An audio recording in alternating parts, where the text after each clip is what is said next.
melakukan sosialisasi PPh pasal 21 kepada UMKM Jus IKA. Happy watching!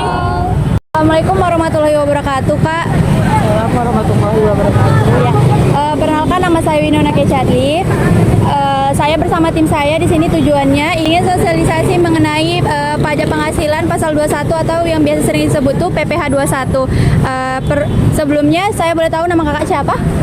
Nova Siregar. Oh, nama kakak Nova Siregar ya.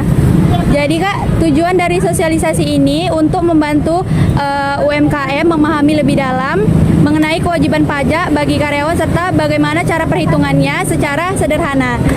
Nah, kami ingin menjelaskan ini dengan santai. Jadi kalau ada pertanyaan nanti di tengah-tengah, jangan ragu untuk bertanya ya, karena kita ya hanya cuman sharing-sharing, kami juga lagi belajar di sini, Kak. Nah, sebelum saya masuk ke materinya, saya ingin bertanya terlebih dahulu, Kakak familiar nggak dengan kata pajak? Sering dengar juga. Sering dengar ya. Jadi Kakak Ya. Nah, jadi Kakak udah cukup tahu lah ya tentang pajak, sedikit banyak pasti tahu lah ya, Kak. Nah, di sesi ini kita akan membahas beberapa hal-hal penting aja, yang mulai dari pengertian PPh 21 itu apa, siapa saja yang dikenakan pajak, bagaimana cara menghitungnya, sampai manfaat serta sanksi terkait kalau kita nggak bayar pajak itu gimana. Jadi semoga setelah sosialisasi ini Kakak lebih paham dan siap mengelola pajak dengan lebih baik.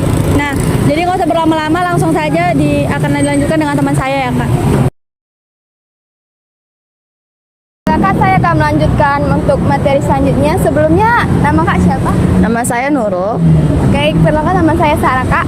Ini saya akan menjelaskan tentang PPh 21, apa itu pengertiannya, kemudian siapa saja nih yang masuk ke dalam PPh 21 yang dikenakan. Jadi PPh 21 itu merupakan pajak yang dikenakan atas penghasilan individu ataupun orang pribadi, baik dari upah, honorarium, kemudian tunjangan, dan lain-lain.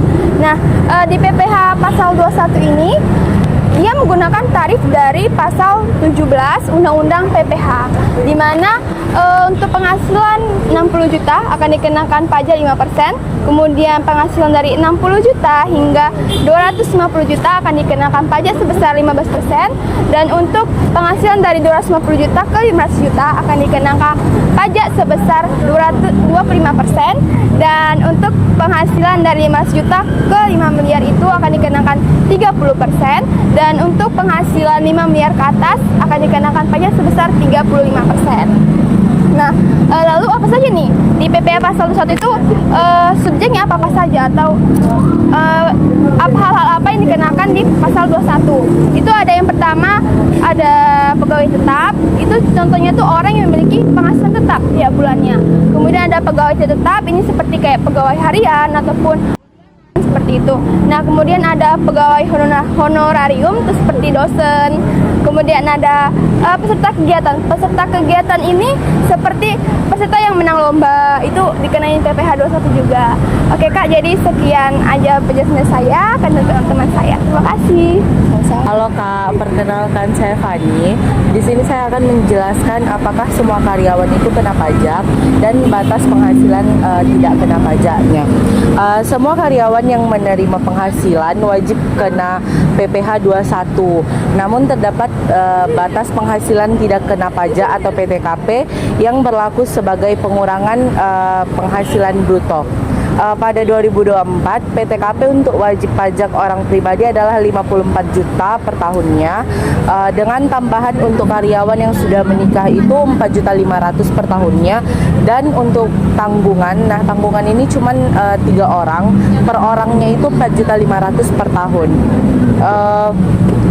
Jadi jika penghasilan jika penghasilan karyawan UMKM ini di bawah PTKP, maka tidak dipotong PPh 21. Nah, Kakak sendiri ini udah menikah atau punya tanggungan? Belum menikah dan belum punya tanggungan. Nah, berarti berarti Kakak ini PTKP-nya itu 54 juta. Makasih Kak, sekian dari. Halo Kak, perkenalkan, nama saya Ayu. Ya. Nah, saya di sini mau menjelaskan sedikit tentang bagaimana sih kita menghitung pajak penghasilan yang kena pajak. Nah, pertama penghasilan penghasilan kita itu dalam setahun dihitung, kemudian dikurangkan dengan penghasilan tidak kena pajak yang telah dijelaskan oleh teman saya sebelumnya. Kalau semisal penghasilan kita kurang dari 54 juta, maka 54 juta itu dikurangkan dengan penghasilan tidak kena pajak kakak untuk orang pribadi, maka pajak yang akan kakak bayar itu bersifat nihil. Halo Kak, nama saya Sarah Anissa Sinamora. Di sini saya akan menjelaskan bagaimana cara menyetor dan melaporkan pajak bagi UMKM. Nah, yang pertama itu menyetor dan melaporkan pajak bagi UMKM di Indonesia biasanya mengacu pada PPh final 0,5% sesuai PP nomor 23 tahun 2018. Nah, gimana sih kalau ditanyakan gimana sih caranya langkah-langkah penyetoran gitu kan? Yang pertama itu kita harus hitung dulu pajak yang harus dibayar. Contoh nih, kakak punya gaji, contohnya omset bulanannya contohnya 10 juta gitu kan. Terus 10 juta dikali 0,5%, berarti 50.000 gitu. Terus yang kedua, kita buat kode billing, ini bisa melalui DJP online. Terus yang selanjutnya yang ketiga, kita menyetorkan pajaknya. Ini bisa melalui ATM, M-Banking, atau bank persepsi yang bekerja sama dengan DJP. Kemudian setelah kita bayar pajak, kemudian kita melaporkan SPT masa PPh final. Ini langkah-langkahnya. Itu yang pertama, kita login ke DJP online, kemudian kita pilih menu lapor, ada dua nanti di situ, ada e-form atau e-filing. Terus yang selanjutnya kita pilih SPT masa PPh final dan isi formulir sesuai omset dan pajak yang telah disetor tadi. Kemudian kita upload bukti setor pajak jika diminta. Kemudian yang kelima, kirim SPT dan simpan bukti penerimaan elektroniknya. Terus yang terakhir itu batas waktu pelaporannya itu pada tanggal 20 bulan berikutnya. Halo Kak, nama saya Nadia Salsabila. Di sini saya akan menjelaskan tentang manfaat dari membayar pajak bagi pengembangan usaha orang kakak. Nah, manfaat pertamanya yaitu meningkatkan kredibilitas dan reputasi. Dengan membayar pajak, UMKM kakak itu membangun citra yang profesional dan percaya. Manfaat yang kedua yaitu kemudahan akses ke fasilitas perbankan dan kredit. Bank jadi percaya sama kakak, jadi mereka kalau misalnya kakak mau minjem kredit, mereka bakal ngasih. Yang ketiga itu mendapatkan berbagai intensif dan fasilitas pemerintah. Pemerintah itu memberikan berbagai program dan intensif bagi UMKM yang taat pajak. Misalnya adanya pelatihan, bantuan modal, atau program pendampingan usaha. Yang keempat itu kakak mendapatkan perlindungan hukum dan formalisasi usaha.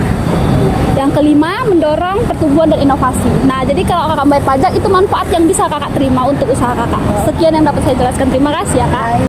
Halo Kak, perkenalkan nama saya Cantik Olivia Pardi. Jadi di sini saya akan menjelaskan kenapa kita harus bayar pajak. Nah, membayar pajak itu adalah kewajiban yang diatur oleh undang-undang untuk memastikan setiap pelaku usaha itu berkontribusi untuk pembangunan negara. Pajak ini digunakan untuk membiayai infrastruktur, pendidikan, kesehatan, serta berbagai program yang mendukung perekonomian, termasuk bantuan bagi UMKM juga. Selain itu, usaha yang taat pajak itu lebih dipercaya oleh pelanggan, mitra bisnis, dan lembaga keuangan, sehingga lebih mudah mendapatkan pinjaman atau kesempatan kerjasama. Nah, UMKM yang patuh juga itu akan berpeluang mendapatkan insentif pajak dan bantuan pemerintah. Dengan membayar pajak, jadi bukan hanya negara yang diuntungkan, tetapi juga kelangsungan dan pertumbuhan usaha Anda sendiri. Perkenalkan, saya Rahmat Skinasua. Nah, di sini saya akan menjelaskan tentang sanksi bagi pajak yang tidak membayar atau telah membayar pajak. Nah, pemerintah itu punya beberapa sanksi, ada yang ringan, ada juga yang berat, tergantung pelanggarannya. Nah, sanksi yang pertama itu ada sanksi administratif atau denda dan bunga. Nah, telat lapor SPT kena denda, misalnya buat orang pribadi itu 100.000. Nah, kalau buat usaha UMKM itu bisa 1 juta gitu kan Kak. Nah, kalau telat bayar pajak itu ada bunga yang dihitung per bulan. Makin lama kita telat bayar pajaknya itu bunganya makin bertambah. Ada sanksi yang kedua itu sanksi perdata atau penyitaan aset. Nah, kalau pajak nggak dibayar-bayar, pemerintah bisa kasih surat teguran. Kalau tetap nggak dibayar atau nggak ada respon, bisa aja rekening bisnis atau aset kita itu disita. Terus ada sanksi yang ketiga itu sanksi pidana, denda besar atau penjara. Kalau ada unsur kesengajaan, misalnya kita membuat mereka pelaporan keuangan kita sendiri, terus nggak lapor penghasilan atau pura-pura nggak tahu tentang pajak kita gitu kan Kak, itu bisa kena denda lebih besar atau bahkan pidana penjara. Nah, jadi daripada kena sanksi yang bikin rugi, lebih baik patuh pajak dari awal. Kalau masih bingung bisa konsultasi ke kantor pajak, cari tahu soal program keringanan yang mereka kasih buat UMKM. Nah, cukup sekian itu aja yang dari saya, nanti dilanjut sama kawan saya. Halo Kak, perkenalkan nama saya Sorevani. Saya akan menjelaskan tentang NPWP ya Kak. Nah, NPWP itu adalah sarana administrasi perpajakan sebagai tanda pengenal diri atau identitas wajib pajak. NPWP ada dua, itu NPWP pribadi sama NPWP badan. Nah, NPWP pribadi bisa daftarnya melalui dokumen KTP atau surat keterangan usaha. Kalau NPWP badan pakai akta pendirian perusahaan dan surat izin usahanya. Cara mendaftar NPWP ada dua, dari online ataupun offline. Kakak bisa kalau mau daftar online ke websitenya Dirjen Pajak atau enggak ke offline ke kantor pelayanan pajak. Nah, fungsi NPWP ini untuk UMKM yang kakak jalankan untuk bisa membantu untuk pengajuan kredit atau pinjaman ataupun untuk mengurus izin usaha yang kakak jalankan. Sekian, makasih ya Kak. Halo Kak, jadi nama saya Gini. Jadi saya akan menjelaskan itu hitungan penghasilan kena pajaknya. Jadi penghasilan kena pajak ini ada dua, ada yang untuk pekerja harian yang tidak tetap, ada juga yang untuk pekerja tetap. Jadi sebelumnya saya mau nanya, kakak pekerja tetap atau enggak? Saya tidak pekerjaan tetap. Kalau untuk pekerjaan tetap itu upah kakak berapa Kak? Kalau usaha satu hari sekitar 85.000. Oh, jadi karena kakak pekerja tidak tetap dan upah hariannya 85.000, itu ada ketentuannya. Jadi kalau upah hariannya itu di bawah 450.000, berarti kakak tidak kena pajak PPh pasal 21.